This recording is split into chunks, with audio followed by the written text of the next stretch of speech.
pulni ko'paytiradigan bo'lsa, lekin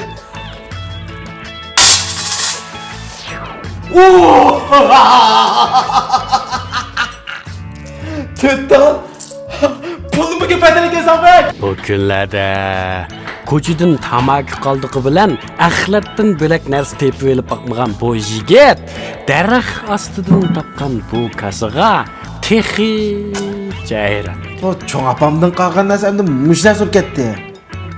Eski töme.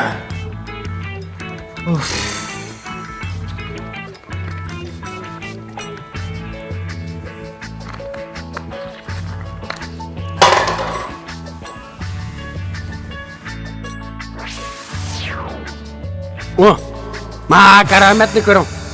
Bu rastilla xislat kasimi nima?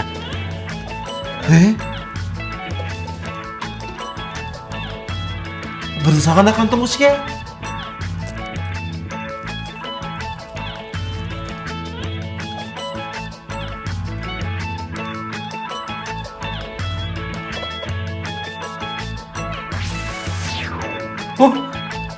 Voy, bu rastilla xislat kasga. Momasi uni aldimapti. Burnas ko'paytiradigan xosiyat ekan buniki. Ya bu cho'ng opam nima ish qilib baldirab bermagan buni menga? Ya mushunda hozir ko'yar tursa, bu cho'ng opam nima ish qilib namroq turmushga chiqarganda? Ma'nasi baldirib bo'lgan bo'lsa, cho'ng opamni baldirib tugab ketmaydi. Biz bu kun xabar chiqamasmi? Shu emasmi? Cho'ng opasi baldiroq bergan bo'lsa, bu kunlarni ko'maytirmasmi? Endi ma patlikalarni kunda ko'paytirib, chiqib sotilgan bo'lsa, biyib ketsam men mana. Ey. Mushunda ne? Mo'jiza tursa. Men potilka setib kunda asutisiga yig'dirgandek.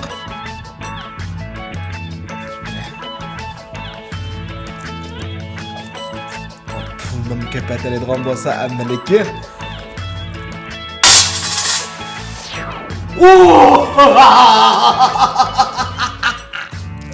Tüttan pulni ko'paytiradigan sanbek. G'o'yat.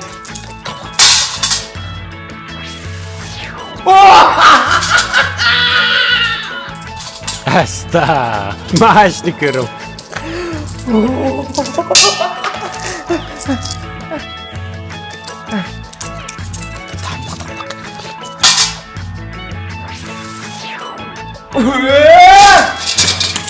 Asta, buni nima deymiz endi?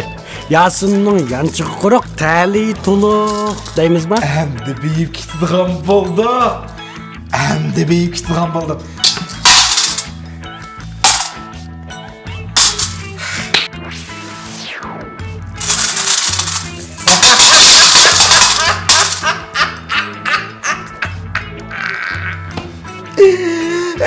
Kırarken bu. Çok aparak ben sana bir genç baldırak vermeyen bilen bunun 2 günlük bu şunda asatlığa buldum ama bu günler tutulduğum buldum ben çok apar.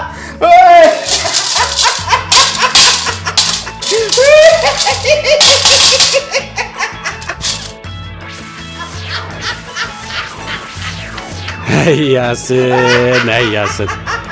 Qaraganda seni Ahmet'ten kelgandek qiladi. Tek tunugilla bir namga kuch yetmaydigan odam bugun tuyuqsizli boyib ketdi. Endi bu boyliqlar bilan nima ishlarni qilib o'tasa?